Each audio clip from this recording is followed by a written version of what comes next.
everyone, it's Shel C from PaperOcotilloStudio, and today I'm sharing with you a page in my watercolor art journal. This is a little art journal that I got from Arteza Company. Comes in a set of 3, I think, or maybe 2. It's been a while, and I haven't worked in it in a while. We were doing watercolors there for a while with Art Joy of Sharing, the art community that Peg and I run together. But I haven't done it since. I've been working on those little canvases and things, so I thought I would get out all these different watercolor sets I have and just spread them all out on the desk and play with them today. And this was during the Art Joy of Sharing live stream show. We live stream on the other channel, Art Joy of Sharing, every Thursday at 8:30 Pacific time. And so that's what I was doing today. If you want to watch it in real time, you certainly can go over there and watch it on the other channel, the recorded live stream, and you can see how it goes in real time. This is sped up 4 times fast, so it's a little bit more speedy. I drew a illustration. Okay, let's preface this with our hashtag for this month in Art Joy Sharing Art Community is hashtag AJOS Magic. AJOS is Art Joy of Sharing. So I wanted to do something that with that hashtag. We don't talk about the hashtags enough. We talk about the pick a stick and the mood board and other challenges that we're having, but we never really talk about the hashtag very much. So as you guys know, last month it was AGOS Journey, which is when we were using each other's printed scanned pages in our art, and this month the hashtag is magic. Anything magical, things with wings, fantasy, more urban type fantasy with heroines or whoever, you know, magic. It could even be card magic or disappearing magic or anything that you think is magical. And you can post your art using the hashtag and post it in the group and anywhere on social media using that hashtag. So when I think about magic, I think about witches, and I think more about, not the fakey witches, but more like the shamans of old and the healing women and the hedge magic users back in the day whose job was to care for the community, to use plants and things that they gathered from their gardens to heal people. That stuff still goes on even today, although a lot of the stuff that we get from the pharmacy these days is made from the same plants that those people used back in the day. Plants can be magical. So that's what I thought it would be fun to do today, is to make a little whimsical illustration of a little garden witch.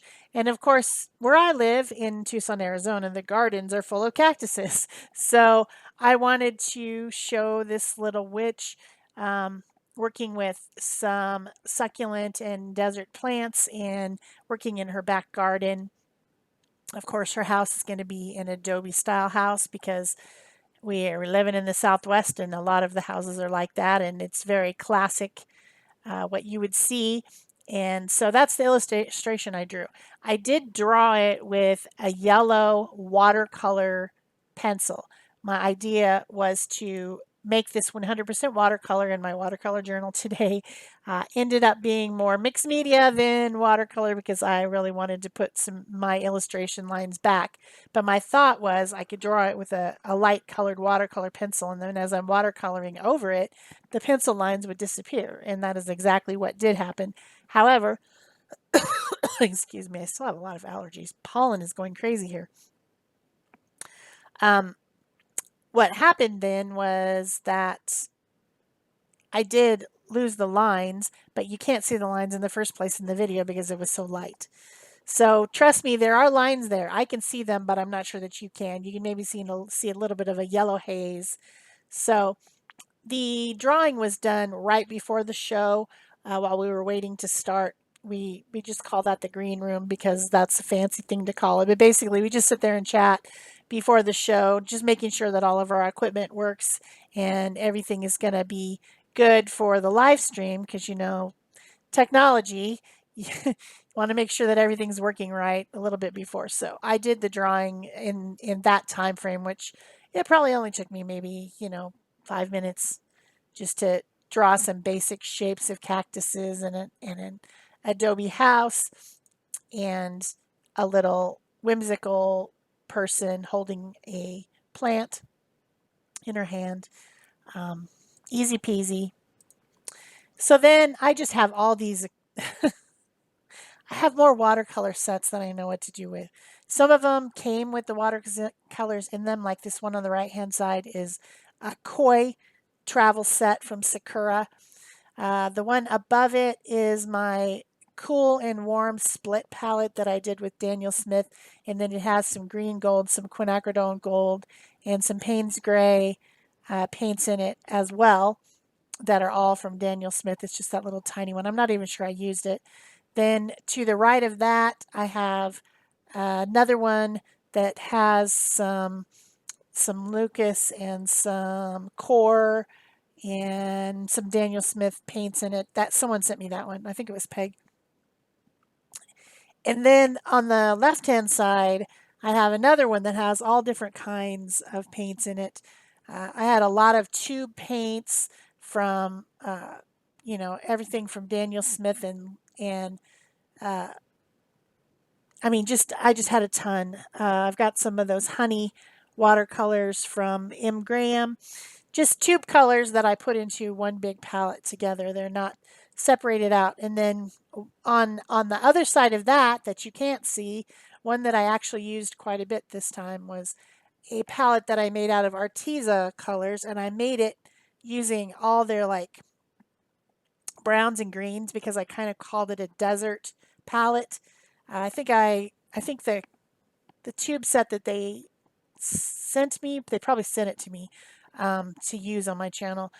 I think has it like 64 colors or something, and some of them I haven't even used at all because I made a 24 half pan palette out of the ones that I thought would be good for painting cactuses and desert type stuff. And unfortunately, you can't see that because it's on the other side. The camera didn't take up um, my whole table, I guess. I also have some old jars, 3 different ones with levels of water in them so that I can clean my watercolor brushes. You need to have multiple different things of water because you want to have one to get the most water off. I mean, the most color off when you're switching a color, but then you want to have one that's purely clear if you want to use some of the clear water to blend or whatever, and then you have one that's kind of in between. So these are just like old pickle jars and whatever, pepper jars or whatever they are. And I just put water in them. And the one on the right is the dirtiest, and then they get progressively cleaner, with the one on the left supposedly being the cleanest. But who knows what happens exactly. And I'm using some different round brushes. I don't think I used anything except for round brushes in different sizes on this project. I have uh, a couple Uric ones. I think only one of those is out. I have one of those Royal and Landnickel Zen ones, and then I have a couple of really small round brushes, probably size 2 or something, that I was trying out. Don't know what brand they were, but anyway, yeah. I guess I forgot to tell you this. I used some Core watercolor ground, which is a medium that you can put on things if you're going to watercolor them. The last time I used this Arteza watercolor journal, I felt that the paper was absorbing too much of the color and making it dull. That's what I remember from before. This was months ago. So I thought I would put some ground on it to try to keep the colors bright. I'm still not sure if I like watercolor ground. The paint doesn't flow as nicely as it does with just plain cotton rag watercolor paper. It it kind of prevents it from absorbing as much, I think. Um, I'm still unsure on the ground whether I like it or not, but I was hoping that it would work better to keep the colors bright. is when you watercolor, everything dries a little bit duller than it did when it was wet. And I like bright, intense color. That's who I am. So I didn't want anything to fade. And I don't think that it did. So I think that the ground probably did its job. But then when I was doing the face, I had I had an area there, of course, of everything that I painted on the ground on with a brush. There was one spot that was a little bit rough textured, and guess where it was? Right in the middle of the face. Of course, that's what it would do, right? So I am definitely not a professional watercolor artist. I've never taken a class. I've only, watched other people do it and tried to learn from that. I guess I haven't taken. I've taken a free class. I've taken a couple of free classes on Craftsy. They were very basic, but I kind of paint as if I was painting with acrylic. I don't leave white space where I'm supposed to leave white space. All that type of stuff that you do with the watercolor. So definitely do not use this as a technique learning video. I am just painting. I'm just painting, and I'm painting probably in a very similar way that I would with acrylic. But things that you do notice when you're using watercolor, for one, it takes multiple layers to build up what you want. So I work in one area, then I move to a different area while that area is drying, because you do need to have drying time, which is probably why I'm not a watercolor artist, because drying time is not my forte. But like I painted in the whole sky, painted in the terracotta adobe house. I painted sections and then went and worked over on the other side, then came back to that side, and I'm continuing to do this. And then I also put in layers of color on top of each layer to try to add in texture and shadows and highlights. If you really want a bright highlight, however, you have to leave it white. You can't paint, well, okay. I think that a couple of my watercolor sets out here have some white watercolor, which would be called gouache, because white watercolor has to be opaque in order for it to work, and opaque watercolor is generally going to be a gouache. So I do have some white, but ultimately watercolor is transparent. So the only way to build color and build intensity and build shadows and things is to layer it, to layer the transparent colors one on top of another. Like right now, I wanted to have a little bit of a light play coming from what's going to be the moon on the right hand side and kind of shining through those where those posts are coming out of the adobe house. I wanted it to be lighter on top. So I'm doing that by kind of using a lighter color of watercolor, and the artisan ones that I have are more gouache-like than the more professional ones. They have more of a filler in them, I think. Less expensive. So that's working okay. So I'm using some of that white and some of the light tan color that I have to do that light play. But really, if you're going to be an honest to goodness watercolorist, you need to think about where your light's going to be before you even start. And I definitely did not do that. Also, in addition to being a mixed media artist, which I am, I also like illustration. And my intention for this was to do only watercolor and not do illustration, to draw it in a light color and let that light color fade away as I painted over it, which I did. But then it didn't stay that way. I ended up coming back in with some white acrylic paint pen and some graphite pencil in the end. So this is mixed media, but mostly watercolor. I'm going to call it watercolor. It's in my watercolor journal. And it's mostly watercolor, and I did do a lot of the texturing and the shading with watercolor, but I did not leave white space where it needed to be, and so I went back in with either the white paint that's in my watercolor palette or the white pen in the end. So yeah, that's what happens. Still working with the skin tone in the face and still having trouble. The textured area is right in the middle of her face, and you won't be able to see it, but I know it's there. It's like where the brush strokes from the brush that I was using to put on the ground kind of landed and left these weird little rough patch there in the middle of her face. Why couldn't it have been on the house or something, or in the sky? Wouldn't have mattered as much. So I was getting a little bit annoyed with the face. So I decided to go ahead and dry it off a little and then go in with some acrylic pen. This is an Arteza acrylic paint pen in white. They have some paint pens with a fine tip now, and you can get a set that's all black. All black and white, 10 blacks and 10 whites, which is an economic bonus if you use a lot of acrylic paint pen, which I do. So it was a nice thing to have. I think I've used 2 of the whites and 2 of the blacks from the set now, because I use them up pretty fast. I do like my acrylic paint pens and fine tips a lot. So I'm going in. I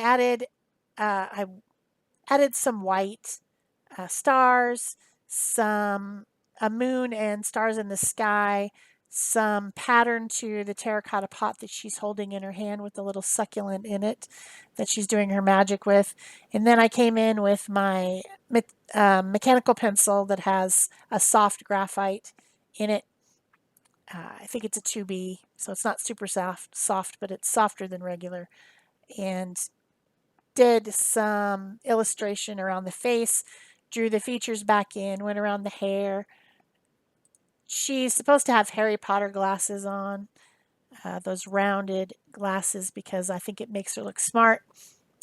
And then, like, all the features from the face that I had drawn in had been completely obliterated with the water, so I needed to draw things back in. So that's what I'm doing with the graphite. And then I just kind of keep messing with it, drawing in a little bit of illustration. I didn't do a whole lot of lines and things. It's mostly watercolor, but it is definitely mixed media now.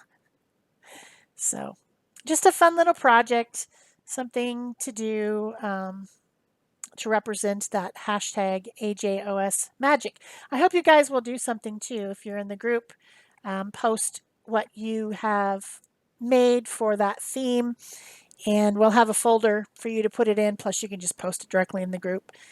And then, show us what magic means to you, because that's always fun. If you did like this, be sure to give it a thumbs up and subscribe. Turn on your notification bells. Leave me a comment or question below if you'd like to. And help me out with the algorithm on YouTube. I also will be posting some links below the video to the live stream as well as to the group. If you haven't joined Art Joy of Sharing Art community on Facebook yet, you can do that by clicking on the link and then answering the questions. That's very important. The questions pop up. You need to answer those, because those are our way of making sure that no robots or anything like that join the group and annoy people by spamming and making too much stuff in the group. So it's just for sharing art. Any kind of art that you do, you can share it in there. It doesn't matter if it's woodworking or quilting or painting or jewelry making or whatever, candle making, anything that you do, you can post it in Art Joy of Sharing, because that's what it's about. It's about sharing. So come on over and join us in the group. So I'm adding a little bit more color to her face after I did the illustration-y stuff, and just, doing some finishing, adding some yellow glow to the stars and the moon and different places with some nice yellow color. And that's going over the top of the acrylic paint pen, which means, it's not going to be super permanent, but this is in a journal. I'm just going to close it, so it won't be any big deal. If I was doing this on something that I was planning on hanging up or that was going to get a lot of traffic, I would spray it with some sealer spray a UV protectant sealer. That's what I would do, but I'm not going to do that because it's just going to stay in the book. It's just an art journal page for practice and fun. And so staying in the book, no big deal. Then I went a little bit crazy with the white pen. I went around and did some more illustration here and there. And so, that happens when you're really more of an illustrator than anything else, except for, of course, collage mixed media. So I think I'm getting close to the end, and there will be links to products below. There will be close-ups at the end for you to look at, and I hope you liked it. Oh, here I am going crazy with the white pen still. How long did that take me? I don't know. I kept having to clean the tip of the white acrylic paint pen off on scratch paper because the watercolor gets on it and starts to keep it from flowing. So I have to write it off on the scratch paper on the side there and, pump it down and get some more acrylic ink coming out of it. Oh, I guess I did use a little bit of Stabilo All pencil too, it looks like, just to darken up around her eyes. But I think it's pretty much done. Yeah. So thanks for watching, guys. Bye-bye.